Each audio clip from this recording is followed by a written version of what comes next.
mystère. La coupe dans laquelle le Christ a bu est-elle réelle? Est-ce un mythe? Du roi Arthur au Da Vinci Code, la quête du Graal continue à enflammer l'imagination des hommes.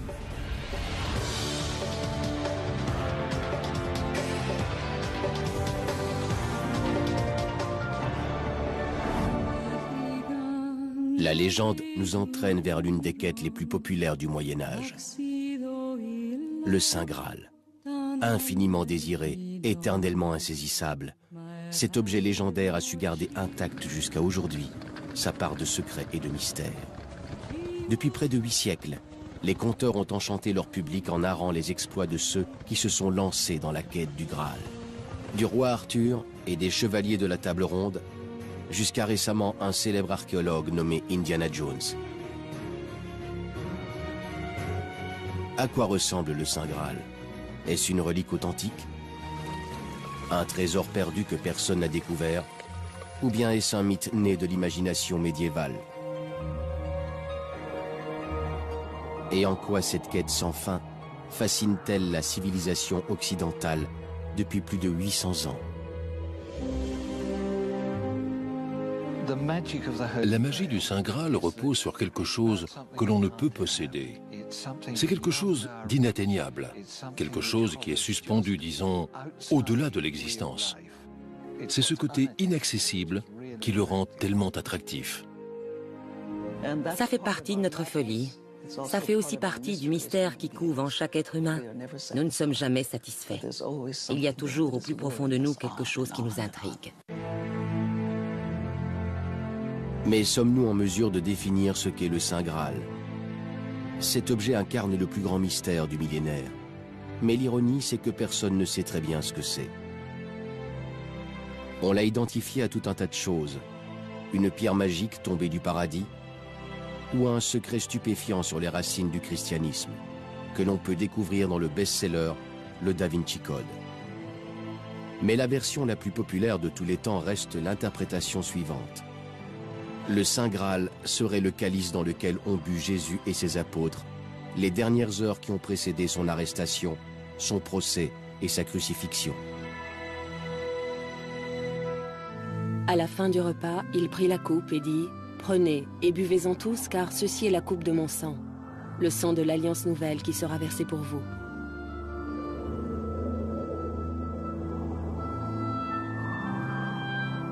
Ce bref passage dans l'évangile de Luc, ainsi que des descriptions similaires dans les évangiles de Marc et de Matthieu, sont les seules mentions de la coupe du Christ dans la Bible.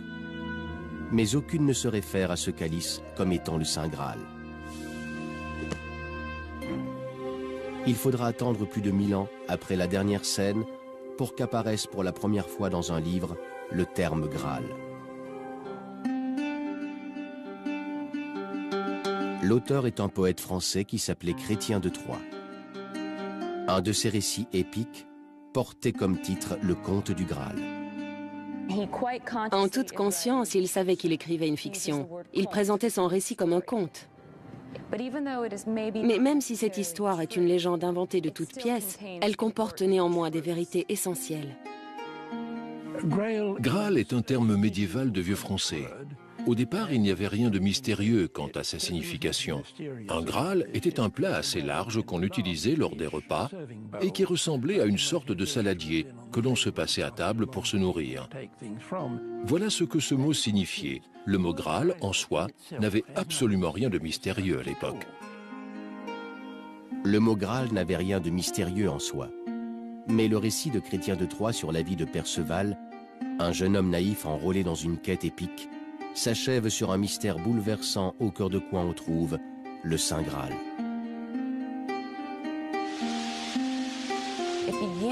Au début de ce conte, le jeune Perceval vit au fond d'une forêt avec sa mère. Et la raison pour laquelle ils vivent dans cette forêt, c'est que son père et ses frères chevaliers eux-mêmes ont été tués par d'autres chevaliers. La mère de Perceval a déménagé au cœur de cette forêt pour empêcher son dernier fils de devenir chevalier à son tour. Mais comme vous le savez peut-être, un beau jour, des chevaliers traversent la forêt, Perceval les voit et il est immédiatement conquis par le désir de devenir chevalier à son tour. Il s'en va pour devenir chevalier et il va vivre un certain nombre d'aventures. Il est toujours très naïf, voire stupide, mais il apprend à grandir au fil de ses quêtes. Il va rencontrer un homme qui va lui donner de très précieux conseils, ou qu'il prend comme tel en tout cas, sur la façon dont doit se comporter un vrai chevalier avec autrui. Être poète, courtois et plutôt réservé. Il ne doit en aucun cas poser de questions. Questionner les autres, c'est très impoli. Est-ce bien là ce que Perceval devait comprendre? Ne jamais poser de questions? Par la suite, Perceval voyage et en cherchant un abri pour la nuit, découvre un mystérieux palais caché dans une profonde vallée. C'est ici que Chrétien de Troyes fait pour la première fois référence à ce qui va hanter notre mémoire, la confrontation dramatique d'un être humain face au Saint Graal. L'homme qui l'accueille est blessé. On l'appelle le roi pêcheur ou le roi du Graal. Et il est allongé sur un lit magnifique dans une très belle salle à manger. Il souhaite la bienvenue à Perceval et alors qu'ils conversent, une mystérieuse procession se déroule dans la pièce. Un valet tenant une lance resplendissante s'avança. À la pointe du fer de la lance perlait une goutte de sang et jusqu'à la main du valet coulait cette goutte vermeille. Et puis vint une belle jeune fille richement parée. Elle portait un Graal d'or pur, orné de pierres précieuses. À son entrée, il vint alors une si grande clarté que les chandelles perdirent la leur, comme les étoiles quand le soleil ou la lune se lèvent. Et tout ce qui ressort de cette scène, c'est l'image d'une jeune personne innocente, très naïve, qui ne comprend pas ce qui se passe autour d'elle et qui se retient de questionner son hôte à ce propos. Tout dans cette scène est fait pour que le lecteur se questionne sur ce mystère.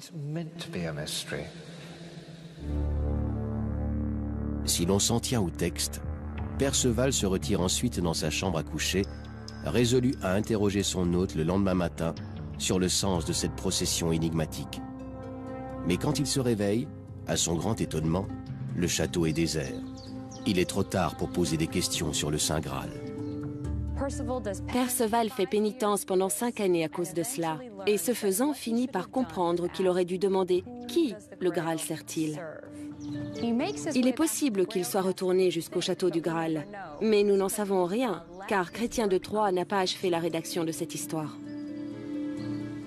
Pourquoi Chrétien de Troyes n'a-t-il pas achevé le conte du Graal? Cela reste un mystère. Mais Chrétien de Troyes nous laisse un mystère bien plus grand encore, la signification de ce Graal inaccessible.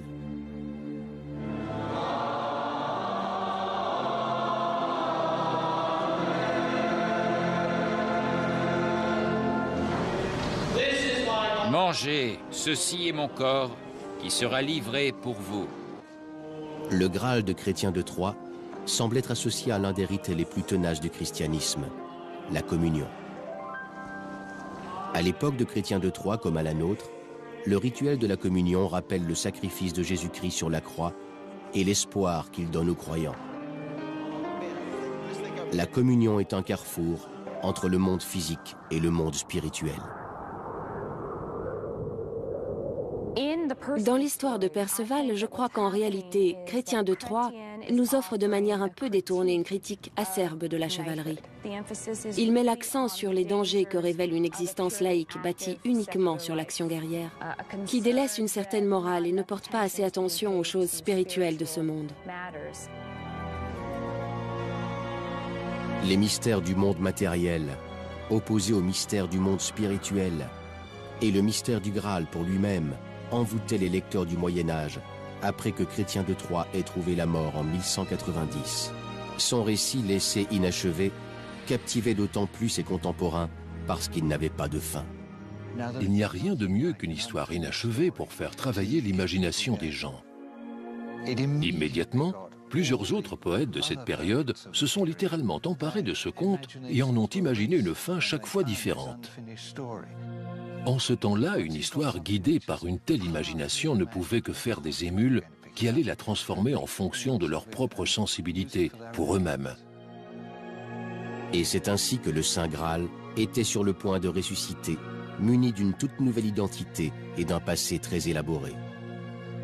Les conteurs du Moyen-Âge ont poussé un grand nombre de gens jusqu'à notre époque à se demander si le Graal ne se trouverait pas quelque part dans les collines de la Verte Angleterre. Se pourrait-il qu'il traîne au fond d'un vieux puits comme celui-ci?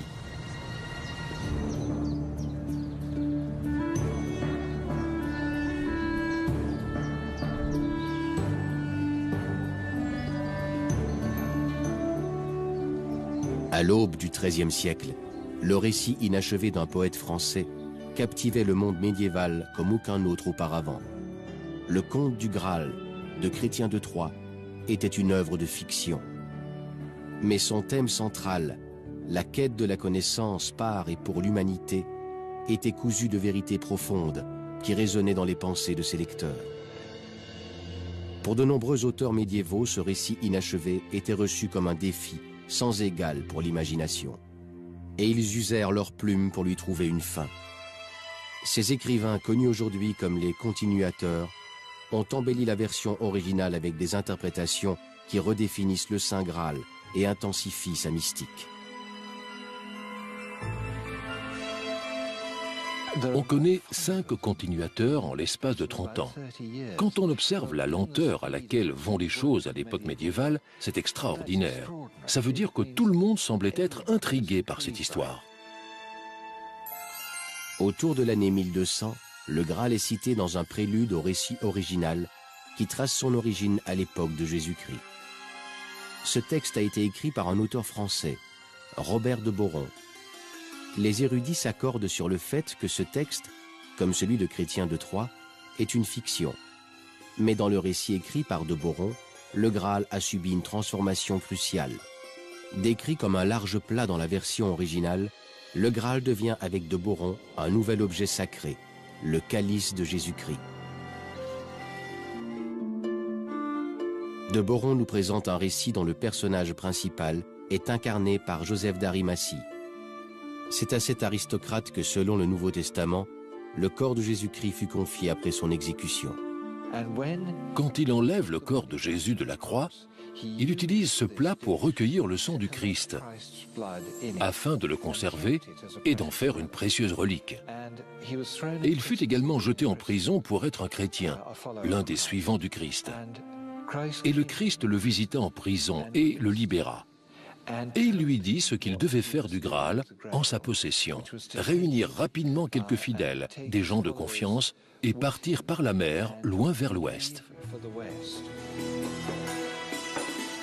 De Boron décrit précisément comment Joseph d'Arimathie accomplit sa mission en voyageant de la Terre Sainte jusqu'à une lointaine et mystérieuse destination, la vallée d'Avalon. Où se trouve-t-elle ? De Boron ne l'a pas spécifié. Mais près d'un siècle après qu'il ait écrit son récit, une tradition veut que cette vallée se trouve nulle part ailleurs qu'ici, sur la côte sud-ouest de l'Angleterre, près du village de Glastonbury.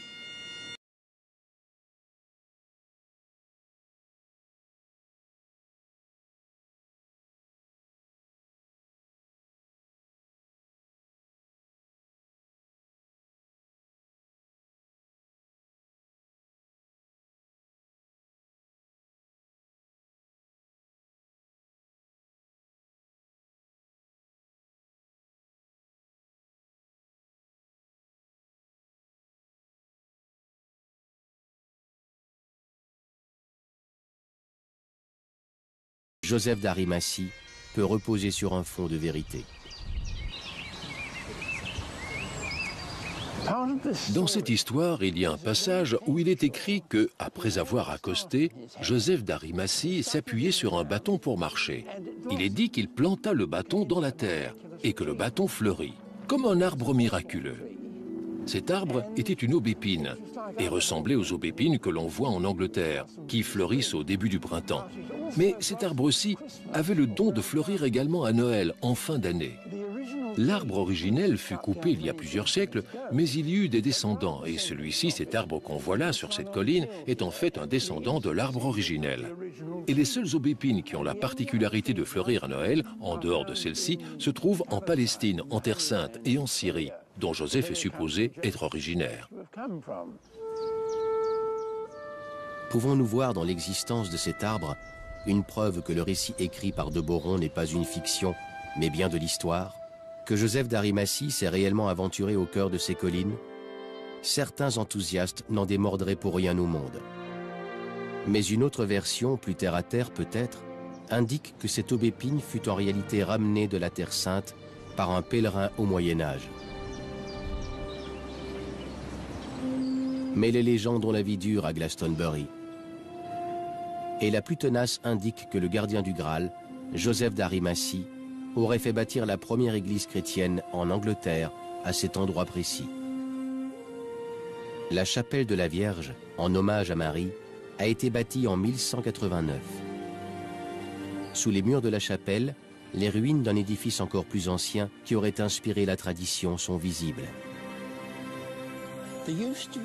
Il y a très longtemps s'élevait ici une petite église. Elle était si ancienne que personne n'a jamais su qui l'a bâtie. On l'appelle la vieille église. C'était un bâtiment, somme toute, assez modeste. En fait, ses murs étaient constitués d'un assemblage de cannes et de branches attachées ensemble avec de l'argile, renforcées ensuite par des draps de lin. Il est possible que ce soit la première église bâtie en Angleterre. Il existe plusieurs histoires là-dessus, mais celle que l'abbaye a approuvée et que la plupart des gens d'ici considèrent comme véridique aujourd'hui, c'est qu'elle a été bâtie par Joseph d'Arimathie, par les premiers chrétiens qui ont foulé la terre d'Angleterre. Mais ce qui est étrange, c'est que le Graal n'est jamais mentionné dans cette histoire. Si le Graal était en leur possession, ils n'en ont jamais parlé à quiconque. Il est possible que Joseph lui-même ait été tenu au secret, car il avait fait de Glastonbury l'une des premières places du monde acquises au christianisme, presque avant Rome même. Et d'un point de vue politique, c'était intelligent. Il devait être très prudent avec le Graal. Le Graal n'était cité ni dans les livres ni dans les évangiles. L'Église ne l'a jamais reconnu comme une relique sainte. C'est pour cette raison que les moines faisaient très attention de ne dire à personne, absolument personne, qu'ils possédaient le Graal. Le Saint Graal était peut-être considéré comme une légende par les moines chrétiens de Glastonbury, mais ce n'était pas l'avis du reste de l'Angleterre au Moyen-Âge. Au fil des siècles, de nombreuses légendes autour du Graal ont fleuri à Glastonbury, aussi régulièrement que les aubépines. L'une des légendes les plus merveilleuses à ce propos est peut-être celle du puits du Calice. Le puits a été bâti au cours du XIIe siècle, juste au-dessus d'une rivière souterraine.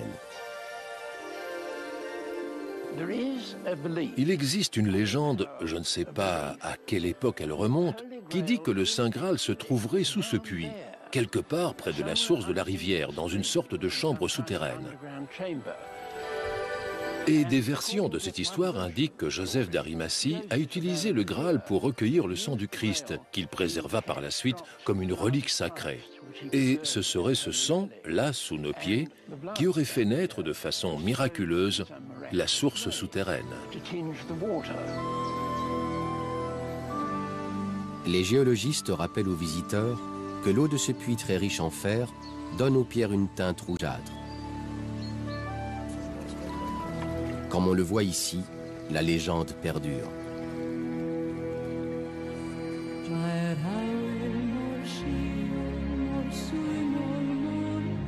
Loin de Glastonbury, le Saint Graal va inspirer une autre légende dans une célèbre forteresse en France.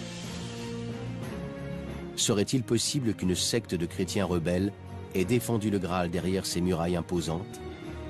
Est-ce qu'une bataille épique jusqu'à la mort s'est engagée ici, avec pour le vainqueur le droit de s'emparer de la relique chrétienne la plus recherchée de tous les temps?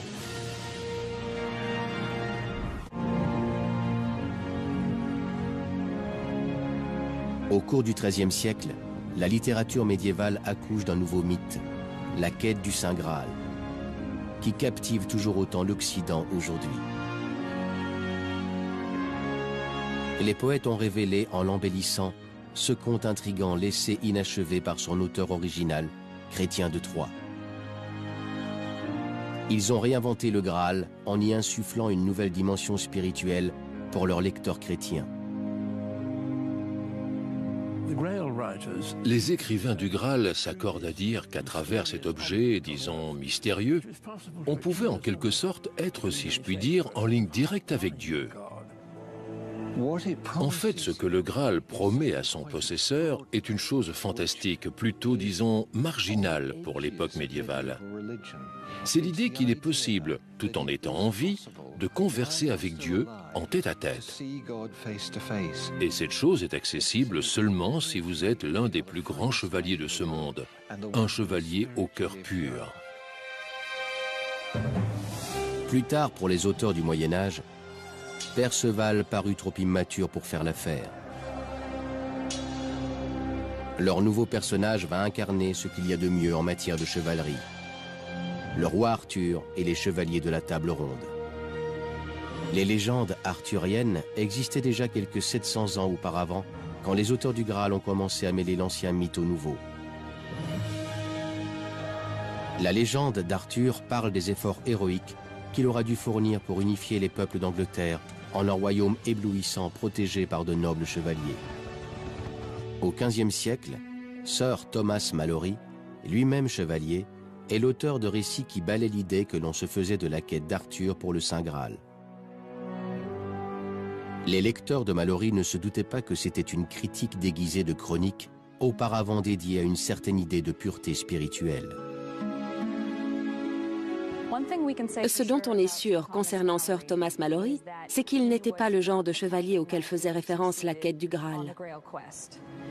Et lorsqu'il rédige La mort d'Arthur, qui est un long texte dédié à une idée plus matérialiste de la chevalerie, il se trouve en fait en prison pour, entre autres choses, voie de fait sur un abbé, pour viol et pour avoir pillé un château.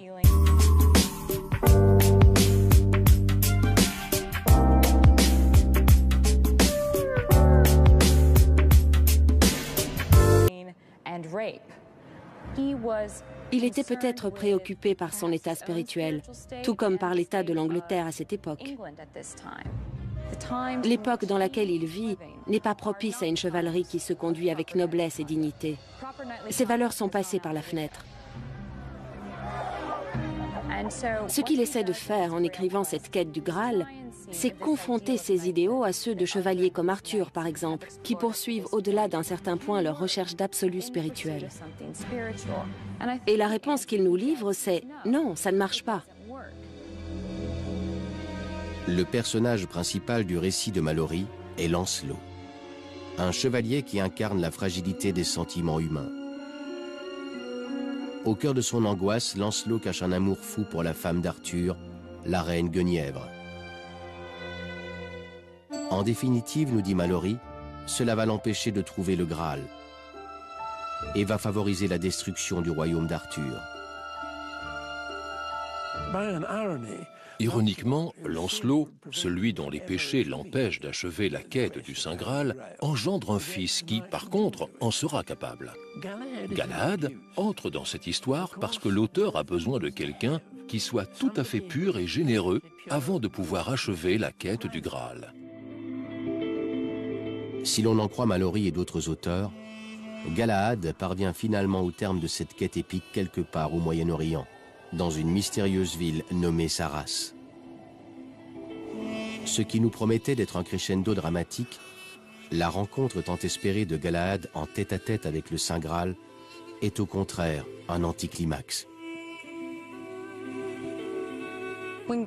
Lorsque Galahad finit par regarder dans le Graal, nous, les lecteurs, nous ne parvenons pas à voir ce qu'il voit.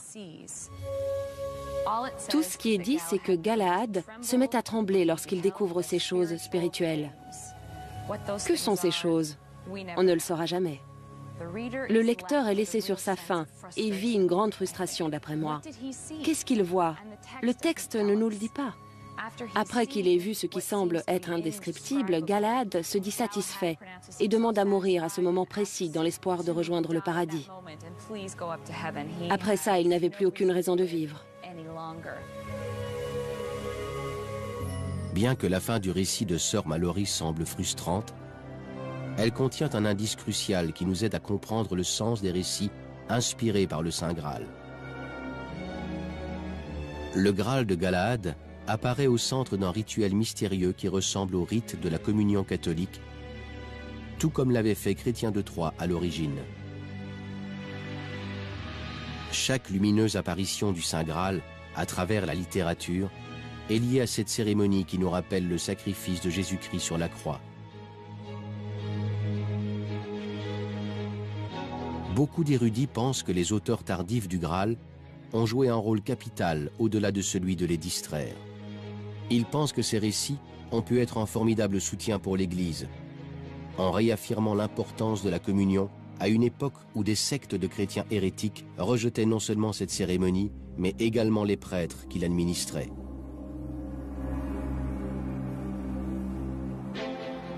En France, les cathares faisaient partie d'une des sectes les plus véhémentes à l'égard de l'Église. Le cœur de leur foi se trouvait ici, dans la forteresse de Montségur, qui domine les Pyrénées. Presque 300 ans avant qu'un moine allemand nommé Martin Luther se fasse l'écho d'un même rejet de l'intercession des prêtres en prêchant la réforme protestante, les cathares sont le fer de lance de la protestation contre l'Église établie.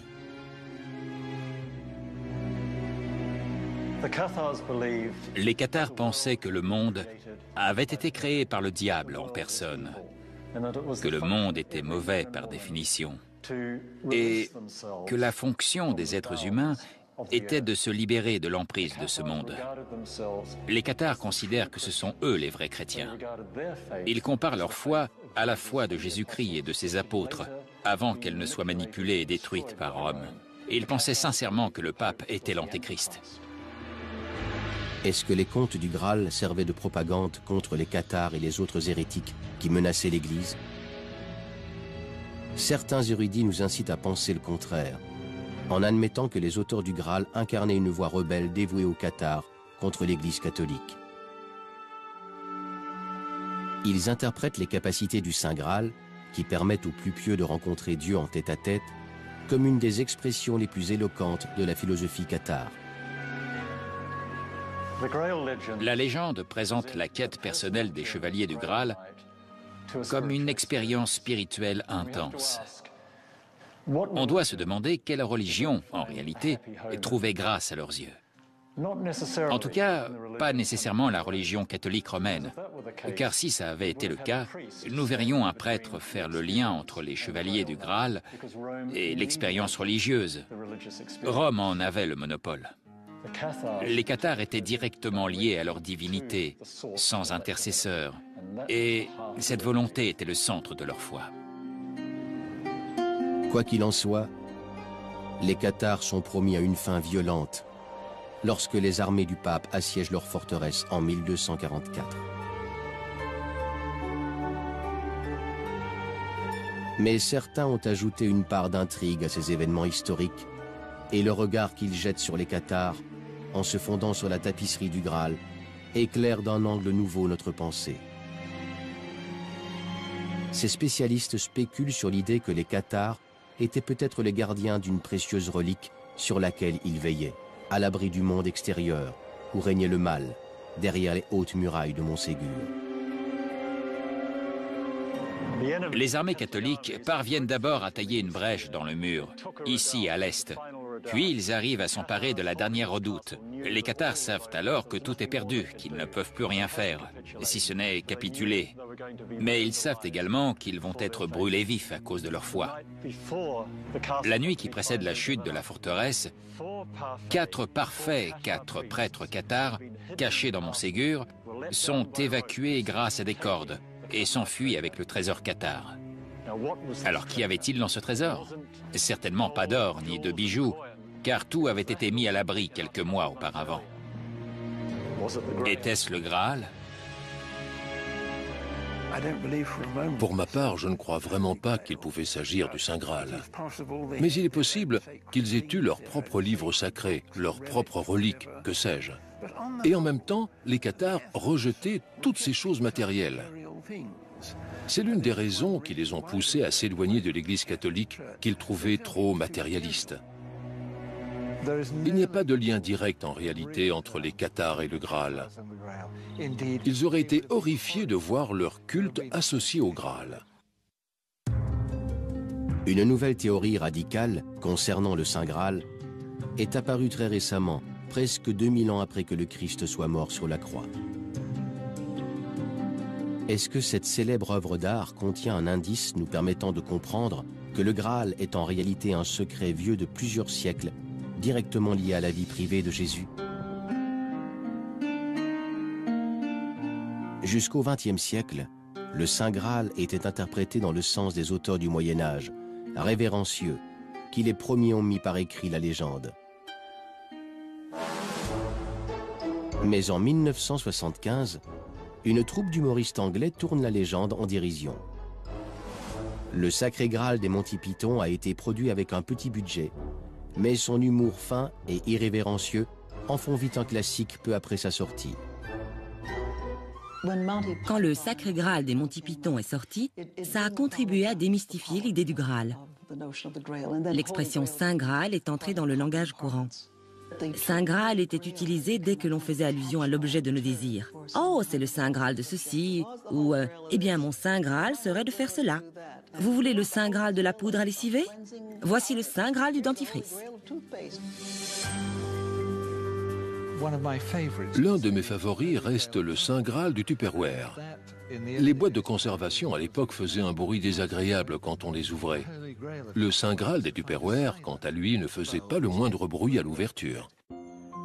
Un quart de siècle après Monty Python, le Saint Graal est associé à une nouvelle idée, lorsqu'un livre de fiction, un thriller, fait un tabac sur la scène internationale. Le Da Vinci Code.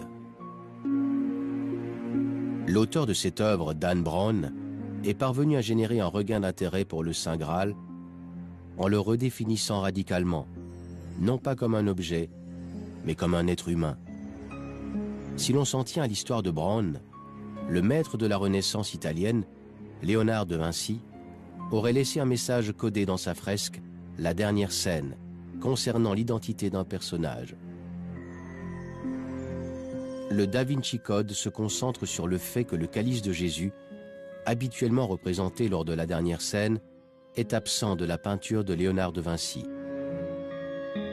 Ce livre suggère que l'oubli de Léonard est un indice nous permettant de comprendre que le Saint Graal se trouve en réalité à la gauche de Jésus, c'est-à-dire en la personne que l'on s'accorde à identifier à l'apôtre Jean. Le roman de Dan Brown affirme que ce n'est pas Jean qui est représenté sur cette fresque, que ce n'est même pas un homme, mais nul autre que Marie-Madeleine, la première des suivantes de Jésus.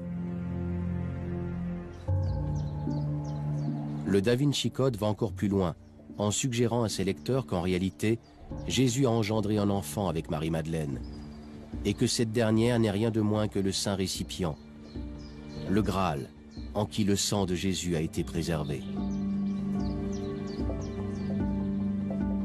Cette théorie affirme également qu'au sein même de l'Église catholique, des conspirateurs ont jalousement gardé cet incroyable secret pendant près de 2000 ans. La théorie très controversée du Da Vinci Code s'appuie en fait sur les principes proposés dans un best-seller des années 80. Un livre qui s'appelle Saint Graal sans sacré, coécrit par Michael Begent. Begent nous a expliqué qu'avec ses co-auteurs, ils ont commencé leurs recherches en partant du terme français qu'on employait au Moyen-Âge pour désigner le Graal. Dans plusieurs manuscrits originaux qui nous sont tombés entre les mains, un seul terme est employé pour désigner le Saint Graal. On disait le sang Graal. Par la suite, on a réalisé que c'était très proche de sang réal, qui signifiait à l'époque sang royal. Dans notre livre, le Graal est vu comme le symbole suprême de Marie-Madeleine, portant l'enfant de Jésus, de sang sacré, de sang royal, de la lignée du roi David. Elle est le Saint Graal. Et cela nous a mené à la conclusion, assez logique en fin de compte, que depuis 2000 ans, notre conception du christianisme est fondamentalement fausse. Car effectivement, on nous a menti. Selon le livre Saint Graal sans sacré, on nous aurait caché que Marie-Madeleine aurait traversé la Méditerranée pour s'enfuir en France après la crucifixion de Jésus, dont elle attendait un enfant. Le livre indique encore que les descendants de cet enfant ont épousé des hommes et des femmes issus de ces régions pour fonder la première dynastie de monarques français, les Mérovingiens. Les auteurs nous indiquent encore que bien que cette lignée ait été éloignée du trône au 8e siècle, leurs descendants, et par conséquent les descendants de Jésus-Christ lui-même, sont toujours en vie et s'apprêtent à intervenir de manière radicale dans la politique internationale. Leur théorie va même plus loin, en affirmant que la lignée de sang royal est toujours à notre époque protégée par une société secrète qu'on appelle le prieuré de Sion. Ses membres feraient partie des plus grands esprits de la civilisation occidentale, tels que le physicien Isaac Newton, l'écrivain Victor Hugo, ou encore Léonard de Vinci lui-même, qui, selon le Da Vinci Code, ne pouvait s'empêcher d'imprégner son travail de référence au titanesque secret qu'il portait sur les épaules. Cette réécriture controversée de l'histoire de la chrétienté et sa définition de ce qu'est le Saint Graal en réalité a irrité beaucoup de gens. Mais la théorie d'un complot vieux de plus de 2000 ans en a fasciné des millions d'autres. Controversé? Certainement. Plausible? Oui. Mais est-ce bien la vérité? Je le crois. Les experts ne sont pas d'accord. Lorsqu'en 2004, le New York Times fait la critique de Saint Graal sans sacré, le quotidien taxe le livre de mensonge, d'être un pur non-sens. Le Times est acerbe avec les auteurs qui l'accusent d'avoir bâti une théorie qui ne repose pas sur des preuves, mais sur une conjecture d'événements sans lien les uns avec les autres. Ce qu'ils font, c'est relever dans des morceaux choisis des détails qui n'ont absolument rien à voir les uns avec les autres. Puis, ils rassemblent ces détails. Et en les rassemblant par ce fait même, ils voient naître des connexions entre leurs théories. Mais ce ne sont pas de vraies connexions. Elles ne sont pas objectives. Ça reste néanmoins une bonne méthode pour qui veut écrire des romans, des œuvres de fiction. Plusieurs spécialistes s'accordent à dire que Léonard n'a laissé aucun message concernant le Graal dans la dernière scène. Nombreux sont ceux qui pensent qu'il n'a simplement pas peint le calice du Christ parce que ce n'était pas le sujet de sa fresque, qui décrit le moment où Jésus choque ses disciples en leur confiant que l'un d'entre eux est destiné à le trahir.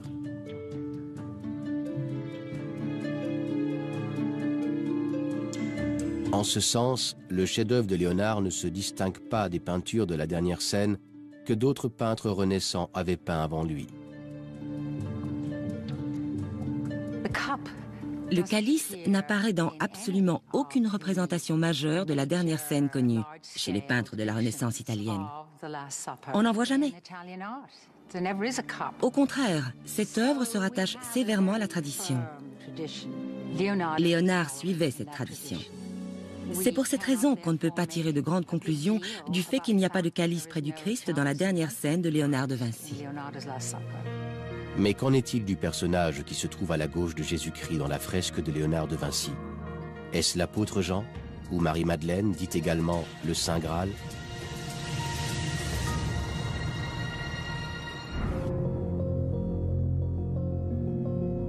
Notre quête du Graal se poursuit en jetant un coup d'œil plus attentif au personnage androgyne qui figure à la gauche du Christ dans la dernière scène de Léonard de Vinci. Dans les représentations qui précèdent celles de Léonard, on voit souvent Saint Jean qui a l'air d'un adolescent. C'était une convention tout à fait standard. Il est la plupart du temps représenté sans barbe, par exemple, avec de longs cheveux. Il est bien plus jeune et bien plus beau que les autres qui sont en général plus grisonnants, souvent barbus et plus âgés. Et on pourrait dire que ces qualités lui donnent un air presque féminin. Mais les gens ne sont pas du tout convaincus qu'un des disciples ait été représenté en femme. C'est de la pure science-fiction. L'examen rationnel rend également peu crédible le mystérieux prieuré de Sion, la société secrète à laquelle aurait appartenu Léonard de Vinci, censée veiller sur la descendance de Jésus-Christ. L'existence de cette société est mentionnée dans des documents d'archives à la Bibliothèque nationale en France. Mais déjà dès les années 70, on comprend grâce aux techniques d'analyse modernes que ces documents sont des faux, fabriqués par un certain Pierre Plantard, titulaire d'un casier judiciaire pour escroquerie. Bien que la plupart des spécialistes refusent les assertions controversées de Saint Graal sans sacré et du Da Vinci Code, la question reste de mise. Qu'y a-t-il dans ces livres qui abordent l'histoire du Graal pour qu'il soit à ce point populaire? Les conspirations ont toujours été très populaires. Les gens ont toujours aimé l'idée de partager un terrible secret, d'une importance capitale. Et dans ce cas précis, les choses sont vues sous un angle pour le moins anticlérical. Ce qui est très bien accueilli car aujourd'hui, beaucoup de gens aimeraient voir le christianisme, et plus spécifiquement l'Église catholique, discrédité.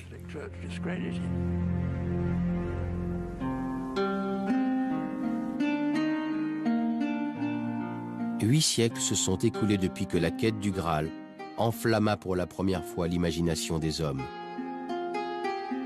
Nous ne prononçons plus son nom avec une révérence silencieuse, comme le faisaient nos ancêtres, mais le mystère du Graal demeure. Pourquoi, après 800 ans, sommes-nous toujours obnubilés par la quête du Saint Graal? Qu'est-ce que notre fascination pour le Graal nous révèle sur nous-mêmes?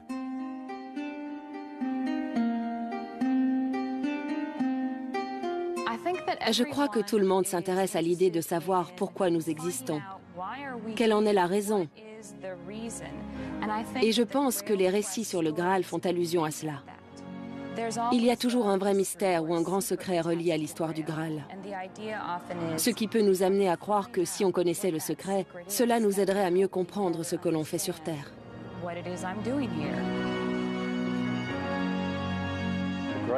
La quête du Graal est tout aussi importante pour nous qu'elle ne l'était pour nos ancêtres. C'est une quête pour la vérité. C'est magnifique. C'est une quête symbolique. Et il est normal qu'elle résonne encore 1000 ans après. Parce que nous aussi, nous sommes perdus et nous cherchons notre place dans l'univers. L'univers n'est-il qu'une structure mécanique créée il y a des milliards d'années et qui verra sa fin dans quelques milliards d'années, auquel cas nous ne sommes rien? Ou sommes-nous quelque chose d'important? Faisons-nous partie intégrante d'un univers d'inspiration divine? C'est toute la question. Et ce que le Graal inspire, c'est une réponse à cette question. Ils cherchent une clé, une solution qui résolve tous les problèmes de ce monde incroyablement complexe dans lequel nous vivons. Il ne doit y avoir qu'une seule réponse, simple, précise, nette. Le Graal, c'est la clé manquante.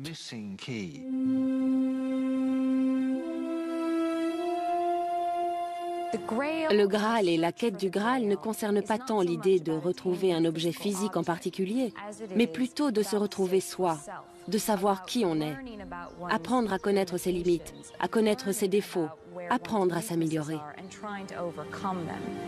C'est le processus et non son résultat qui donne sa complexité au Graal et au récit qu'il continue d'inspirer. Travailler sur soi, vouloir s'améliorer, ce sont, je pense, les quêtes les plus difficiles qui soient. Et je crois que les textes d'écrivains tels que Chrétien de Troyes ou Sœur Mallory mettent l'accent sur la nécessité de faire au moins l'effort d'essayer. Je crois que la quête du Graal, ce n'est pas tant chercher à s'améliorer à tout prix, mais plutôt apprendre à se transformer. Car ce qui est en nous aspire toujours à être libéré. Nous savons que nous sommes en quelque sorte nos propres fœtus. Ça me paraît être quelque chose qui est gravé en nous. Nous avons une destinée, de grands objectifs, et nous devons nous motiver. Ainsi, le Graal incarne un talisman symbolique. Il est la tentation nécessaire pour dévoiler à nous-mêmes ce qu'est notre plus belle destinée.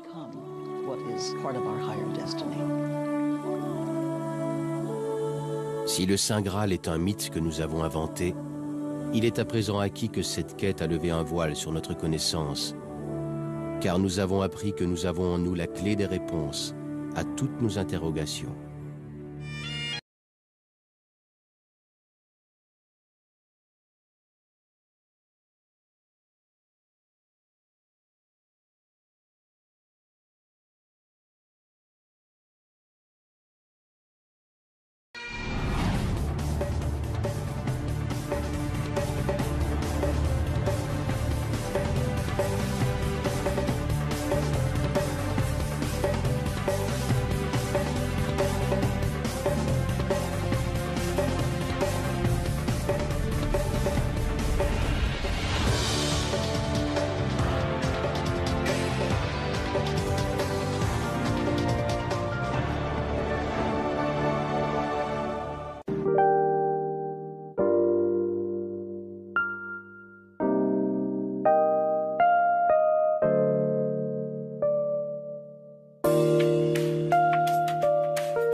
L'une des légendes les plus merveilleuses à ce propos est peut-être celle du puits du Calice.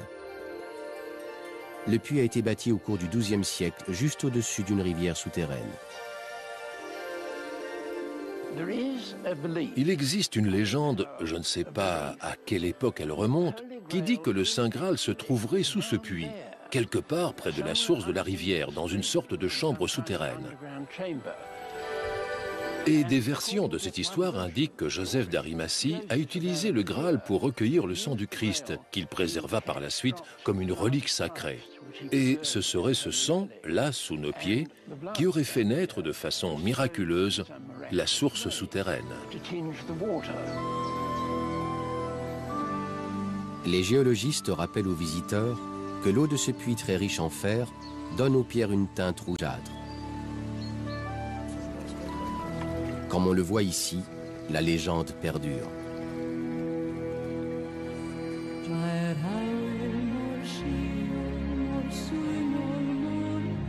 Loin de Glastonbury, le Saint Graal va inspirer une autre légende dans une célèbre forteresse en France. Serait-il possible qu'une secte de chrétiens rebelles ait défendu le Graal derrière ces murailles imposantes?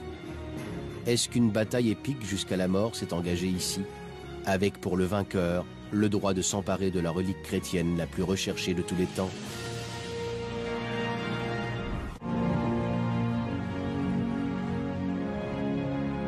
Au cours du XIIIe siècle, la littérature médiévale accouche d'un nouveau mythe, la quête du Saint Graal, qui captive toujours autant l'Occident aujourd'hui. Les poètes ont révélé, en l'embellissant, ce conte intrigant laissé inachevé par son auteur original, Chrétien de Troyes. Ils ont réinventé le Graal en y insufflant une nouvelle dimension spirituelle pour leurs lecteurs chrétiens. Les écrivains du Graal s'accordent à dire qu'à travers cet objet, disons, mystérieux, on pouvait en quelque sorte être, si je puis dire, en ligne directe avec Dieu. En fait, ce que le Graal promet à son possesseur est une chose fantastique, plutôt, disons, marginale pour l'époque médiévale.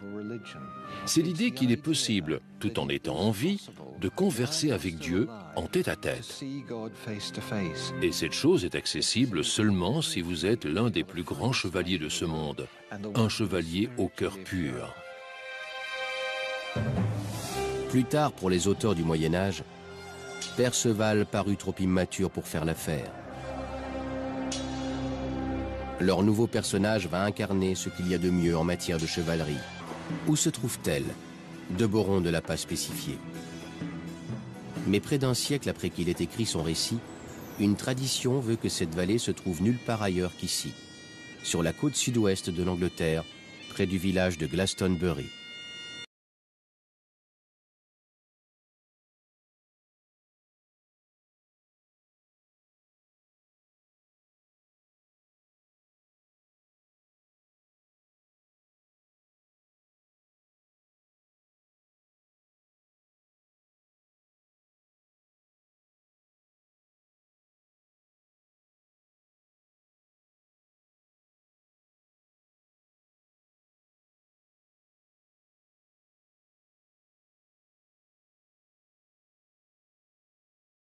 Joseph d'Arimathie peut reposer sur un fond de vérité. Dans cette histoire, il y a un passage où il est écrit que, après avoir accosté, Joseph d'Arimathie s'appuyait sur un bâton pour marcher. Il est dit qu'il planta le bâton dans la terre et que le bâton fleurit, comme un arbre miraculeux. Cet arbre était une aubépine et ressemblait aux aubépines que l'on voit en Angleterre, qui fleurissent au début du printemps. Mais cet arbre-ci avait le don de fleurir également à Noël, en fin d'année. L'arbre originel fut coupé il y a plusieurs siècles, mais il y eut des descendants, et celui-ci, cet arbre qu'on voit là sur cette colline, est en fait un descendant de l'arbre originel. Et les seules aubépines qui ont la particularité de fleurir à Noël, en dehors de celles-ci, se trouvent en Palestine, en Terre Sainte et en Syrie, dont Joseph est supposé être originaire.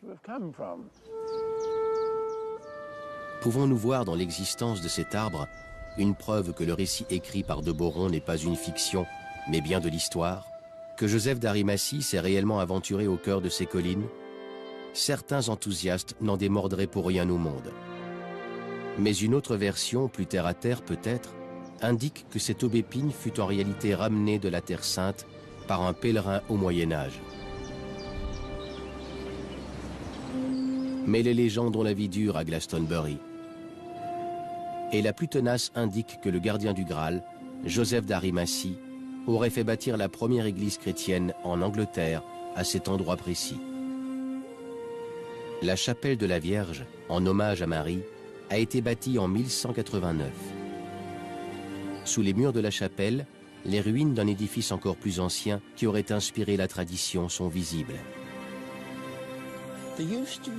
Il y a très longtemps s'élevait ici une petite église. Elle était si ancienne que personne n'a jamais su qui l'a bâtie. On l'appelle la vieille église. C'était un bâtiment, somme toute, assez modeste. En fait, ses murs étaient constitués...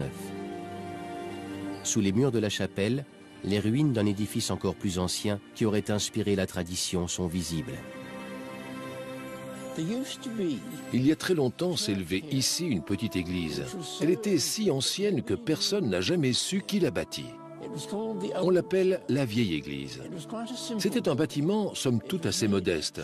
En fait, ses murs étaient constitués d'un assemblage de cannes et de branches attachées ensemble avec de l'argile, renforcées ensuite par des draps de lin.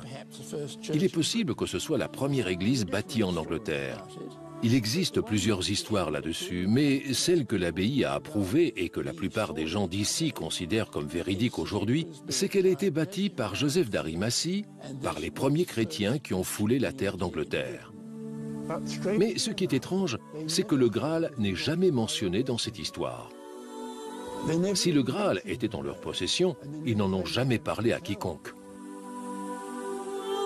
Il est possible que Joseph lui-même ait été tenu au secret, car il avait fait de Glastonbury l'une des premières places du monde acquises au christianisme, presque avant Rome même. Et d'un point de vue politique, c'était intelligent. Il devait être très prudent avec le Graal. Le Graal n'était cité ni dans les livres ni dans les évangiles. L'Église ne l'a jamais reconnu comme une relique sainte. C'est pour cette raison que les moines faisaient très attention de ne dire à personne, absolument personne, qu'ils possédaient le Graal. Le Saint Graal était peut-être considéré comme une légende par les moines chrétiens de Glastonbury, mais ce n'était pas l'avis du reste de l'Angleterre au Moyen-Âge. Au fil des siècles, de nombreuses légendes autour du Graal ont fleuri à Glastonbury, aussi régulièrement que les aubépines. L'une des légendes les plus merveilleuses à ce propos est peut-être celle du puits du Calice.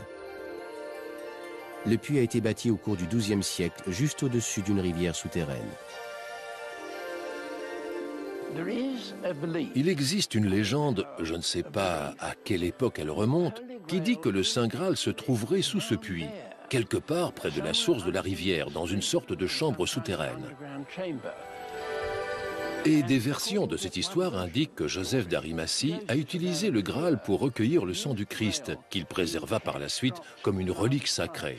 Et ce serait ce sang, là, sous nos pieds, qui aurait fait naître de façon miraculeuse la source souterraine. Les géologistes rappellent aux visiteurs que l'eau de ce puits très riche en fer donne aux pierres une teinte rougeâtre. Comme on le voit ici, la légende perdure.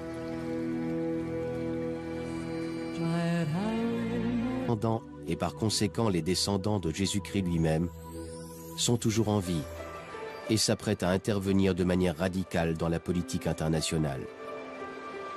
Leur théorie va même plus loin, en affirmant que la lignée de sang royal est toujours à notre époque protégée par une société secrète qu'on appelle le prieuré de Sion. Ses membres feraient partie des plus grands esprits de la civilisation occidentale, tels que le physicien Isaac Newton, l'écrivain Victor Hugo, ou encore Léonard de Vinci lui-même, qui, selon le Da Vinci Code, ne pouvait s'empêcher d'imprégner son travail de référence au titanesque secret qu'il portait sur les épaules. Cette réécriture controversée de l'histoire de la chrétienté et sa définition de ce qu'est le Saint Graal en réalité a irrité beaucoup de gens, mais la théorie d'un complot vieux de plus de 2000 ans en a fasciné des millions d'autres. Controversé? Certainement. Plausible? Oui. Mais est-ce bien la vérité? Je le crois. Les experts ne sont pas d'accord. Lorsqu'en 2004, le New York Times fait la critique de Saint Graal sans sacré, le quotidien taxe le livre de mensonge, d'être un pur non-sens. Le Times est acerbe avec les auteurs qui l'accusent d'avoir bâti une théorie qui ne repose pas sur des preuves, mais sur une conjecture d'événements sans lien les uns avec les autres. Ce qu'ils font, c'est relever dans des morceaux choisis des détails qui n'ont absolument rien à voir les uns avec les autres. Puis, ils rassemblent ces détails. Et en les rassemblant par ce fait même, ils voient naître des connexions entre leurs théories.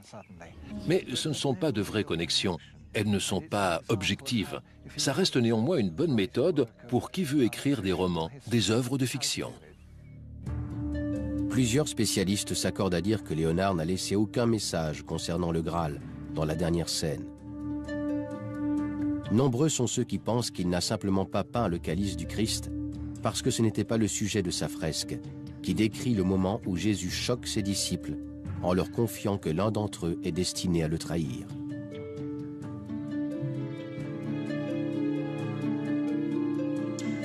En ce sens, le chef-d'œuvre de Léonard ne se distingue pas des peintures de la dernière scène que d'autres peintres renaissants avaient peint avant lui.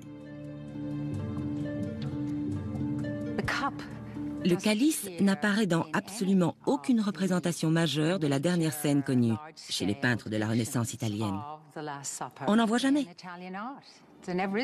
Au contraire, cette œuvre se rattache sévèrement à la tradition. Léonard suivait cette tradition. C'est pour cette raison qu'on ne peut... C'est à cet aristocrate que, selon le Nouveau Testament, le corps de Jésus-Christ fut confié après son exécution.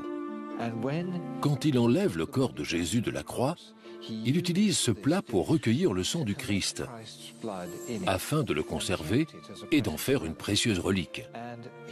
Et il fut également jeté en prison pour être un chrétien, l'un des suivants du Christ. Et le Christ le visita en prison et le libéra. Et il lui dit ce qu'il devait faire du Graal en sa possession, réunir rapidement quelques fidèles, des gens de confiance, et partir par la mer, loin vers l'ouest. De Boron décrit précisément comment Joseph d'Arimathie accomplit sa mission en voyageant de la Terre Sainte jusqu'à une lointaine et mystérieuse destination, la vallée d'Avalon. Où se trouve-t-elle? De Boron ne l'a pas spécifié. Mais près d'un siècle après qu'il ait écrit son récit, une tradition veut que cette vallée se trouve nulle part ailleurs qu'ici, sur la côte sud-ouest de l'Angleterre, près du village de Glastonbury.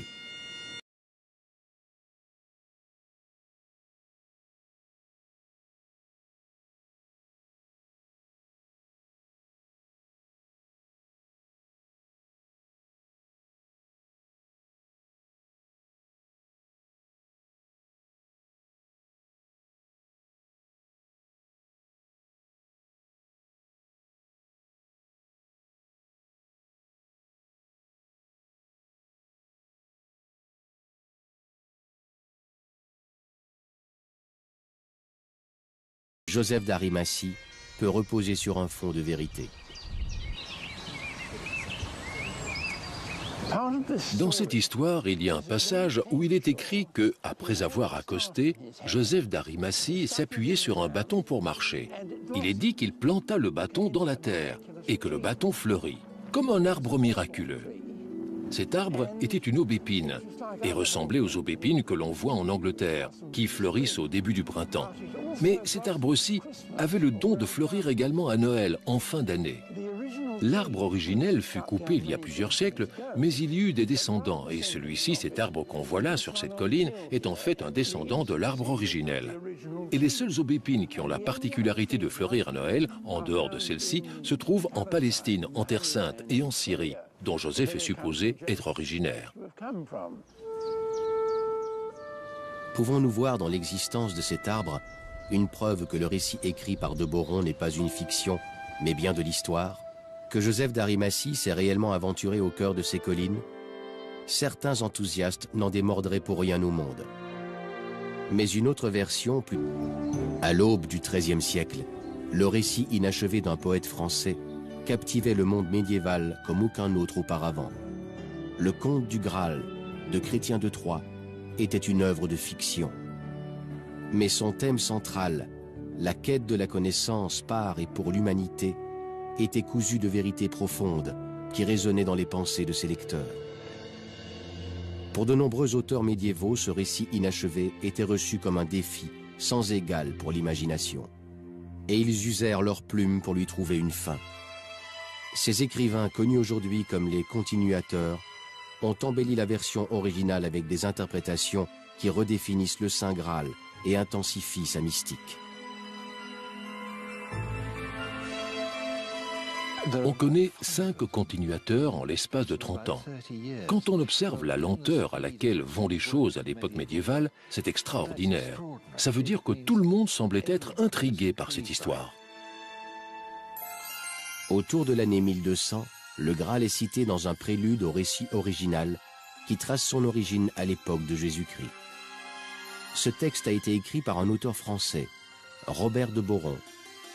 Les érudits s'accordent sur le fait que ce texte, comme celui de Chrétien de Troyes, est une fiction. Mais dans le récit écrit par de Boron, le Graal a subi une transformation cruciale. Décrit comme un large plat dans la version originale, le Graal devient avec de Boron un nouvel objet sacré, le calice de Jésus-Christ. De Boron nous présente un récit dont le personnage principal est incarné par Joseph d'Arimathie. C'est à cet aristocrate que, selon le Nouveau Testament, le corps de Jésus-Christ fut confié après son exécution. Quand il enlève le corps de Jésus de la croix, il utilise ce plat pour recueillir le sang du Christ, afin de le conserver et d'en faire une précieuse relique. Et il fut également jeté en prison pour être un chrétien, l'un des suivants du Christ. Et le Christ le visita en prison et le libéra. Et il lui dit ce qu'il devait faire du Graal en sa possession, réunir rapidement quelques fidèles, des gens de confiance, et partir par la mer, loin vers l'ouest. De Boron décrit précisément comment Joseph d'Arimathie accomplit sa mission en voyageant de la Terre Sainte jusqu'à une lointaine et mystérieuse destination, la vallée d'Avalon. Où se trouve-t-elle ? De Boron ne l'a pas spécifié. Mais près d'un siècle après qu'il ait écrit son récit, une tradition veut que cette vallée se trouve nulle part ailleurs qu'ici, sur la côte sud-ouest de l'Angleterre, près du village de Glastonbury. Il existe une légende, je ne sais pas à quelle époque elle remonte, qui dit que le Saint Graal se trouverait sous ce puits, quelque part près de la source de la rivière, dans une sorte de chambre souterraine. Et des versions de cette histoire indiquent que Joseph d'Arimathie a utilisé le Graal pour recueillir le sang du Christ, qu'il préserva par la suite comme une relique sacrée. Et ce serait ce sang, là, sous nos pieds, qui aurait fait naître de façon miraculeuse la source souterraine. Les géologistes rappellent aux visiteurs que l'eau de ce puits très riche en fer donne aux pierres une teinte rougeâtre. Comme on le voit ici, la légende perdure.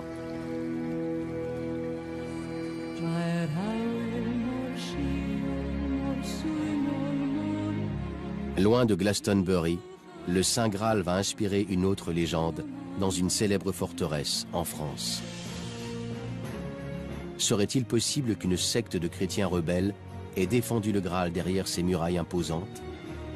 Est-ce qu'une bataille épique jusqu'à la mort s'est engagée ici, avec pour le vainqueur le droit de s'emparer de la relique chrétienne la plus recherchée de tous les temps?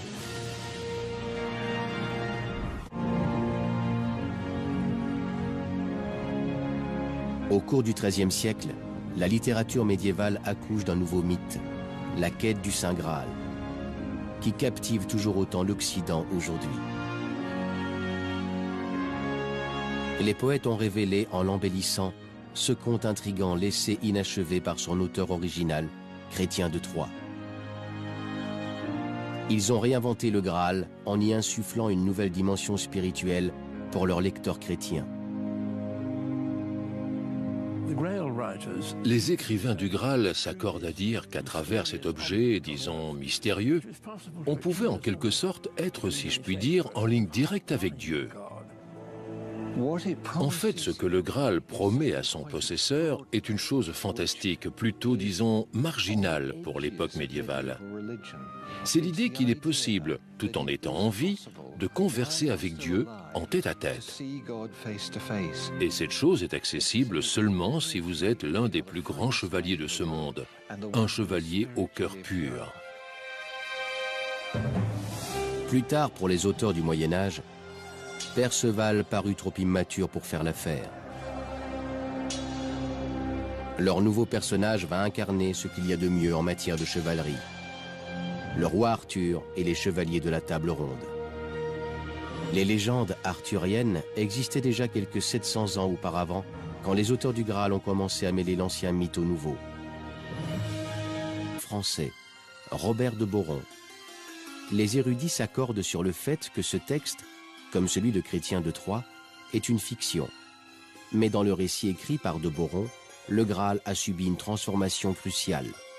Décrit comme un large plat dans la version originale, le Graal devient avec de Boron un nouvel objet sacré, le calice de Jésus-Christ. De Boron nous présente un récit dont le personnage principal est incarné par Joseph d'Arimathie. C'est à cet aristocrate que, selon le Nouveau Testament, le corps de Jésus-Christ fut confié après son exécution. Quand il enlève le corps de Jésus de la croix, il utilise ce plat pour recueillir le sang du Christ, afin de le conserver et d'en faire une précieuse relique. Et il fut également jeté en prison pour être un chrétien, l'un des suivants du Christ. Et le Christ le visita en prison et le libéra. Et il lui dit ce qu'il devait faire du Graal en sa possession, réunir rapidement quelques fidèles, des gens de confiance, et partir par la mer, loin vers l'ouest. De Boron décrit précisément comment Joseph d'Arimathie accomplit sa mission en voyageant de la Terre Sainte jusqu'à une lointaine et mystérieuse destination, la vallée d'Avalon. Où se trouve-t-elle? De Boron ne l'a pas spécifié. Mais près d'un siècle après qu'il ait écrit son récit, une tradition veut que cette vallée se trouve nulle part ailleurs qu'ici, sur la côte sud-ouest de l'Angleterre, près du village de Glastonbury.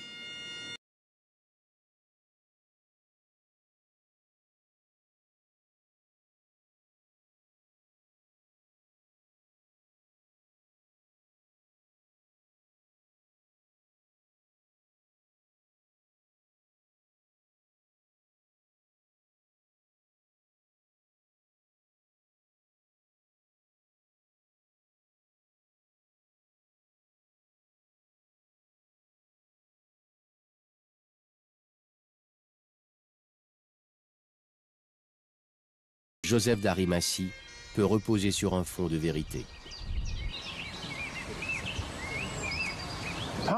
Dans cette histoire, il y a un passage où il est écrit que, après avoir accosté, Joseph d'Arimathie s'appuyait sur un bâton pour marcher. Il est dit qu'il planta le bâton dans la terre et que le bâton fleurit, comme un arbre miraculeux. Cet arbre était une aubépine et ressemblait aux aubépines que l'on voit en Angleterre, qui fleurissent au début du printemps. Mais cet arbre-ci avait le don de fleurir également à Noël, en fin d'année. L'arbre originel fut coupé il y a plusieurs siècles, mais il y eut des descendants, et celui-ci, cet arbre qu'on voit là sur cette colline, est en fait les exploits de ceux qui se sont lancés dans la quête du Graal. Du roi Arthur et des chevaliers de la table ronde, jusqu'à récemment un célèbre archéologue nommé Indiana Jones. À quoi ressemble le Saint Graal? Est-ce une relique authentique? Un trésor perdu que personne n'a découvert? Ou bien est-ce un mythe né de l'imagination médiévale? Et en quoi cette quête sans fin fascine-t-elle la civilisation occidentale depuis plus de 800 ans? La magie du Saint Graal repose sur quelque chose que l'on ne peut posséder. C'est quelque chose d'inatteignable, quelque chose qui est suspendu, disons, au-delà de l'existence. C'est ce côté inaccessible qui le rend tellement attractif. Ça fait partie de notre folie. Ça fait aussi partie du mystère qui couve en chaque être humain. Nous ne sommes jamais satisfaits. Il y a toujours au plus profond de nous quelque chose qui nous intrigue. Mais sommes-nous en mesure de définir ce qu'est le Saint Graal? Cet objet incarne le plus grand mystère du millénaire. Mais l'ironie, c'est que personne ne sait très bien ce que c'est. On l'a identifié à tout un tas de choses. Une pierre magique tombée du paradis, ou un secret stupéfiant sur les racines du christianisme, que l'on peut découvrir dans le best-seller Le Da Vinci Code. Mais la version la plus populaire de tous les temps reste l'interprétation suivante. Le Saint Graal serait le calice dans lequel ont bu Jésus et ses apôtres les dernières heures qui ont précédé son arrestation, son procès et sa crucifixion. À la fin du repas, il prit la coupe et dit « Prenez et buvez-en tous, car ceci est la coupe de mon sang, le sang de l'Alliance nouvelle qui sera versé pour vous. »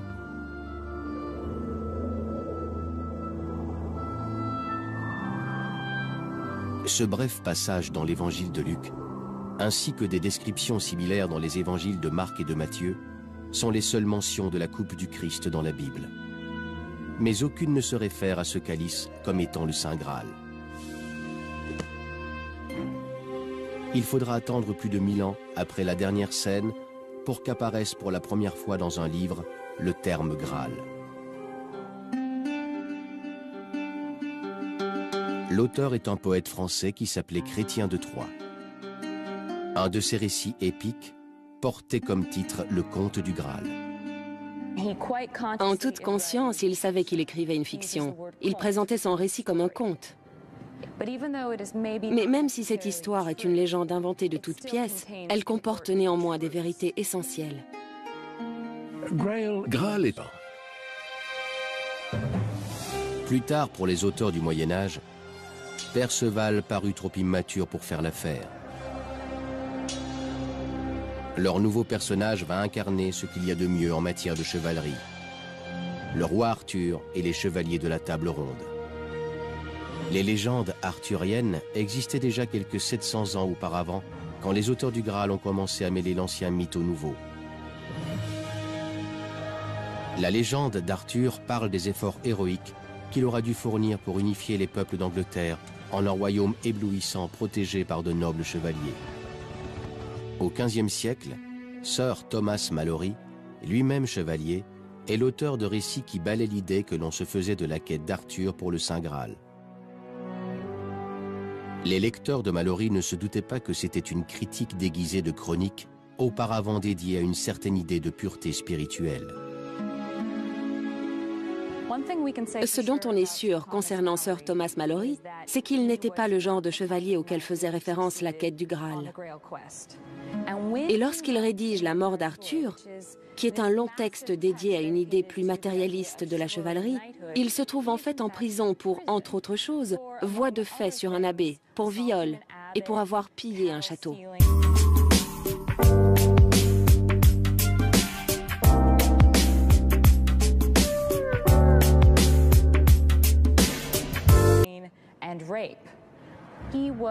Il était peut-être préoccupé par son état spirituel, tout comme par l'état de l'Angleterre à cette époque. L'époque dans laquelle il vit n'est pas propice à une chevalerie qui se conduit avec noblesse et dignité. Ses valeurs sont passées par la fenêtre. Ce qu'il essaie de faire en écrivant cette quête du Graal, c'est confronter ses idéaux à ceux de chevaliers comme Arthur, par exemple, qui poursuivent au-delà d'un certain point leur recherche d'absolu spirituel. Et la réponse qu'il nous livre, c'est « non, ça ne marche pas ». Le personnage principal du récit de Malory est Lancelot, un chevalier qui incarne la fragilité des sentiments humains. Au cœur de son angoisse, Lancelot cache un amour fou pour la femme d'Arthur, la reine Guenièvre. En définitive, nous dit Malory, cela va l'empêcher de trouver le Graal et va favoriser la destruction du royaume d'Arthur.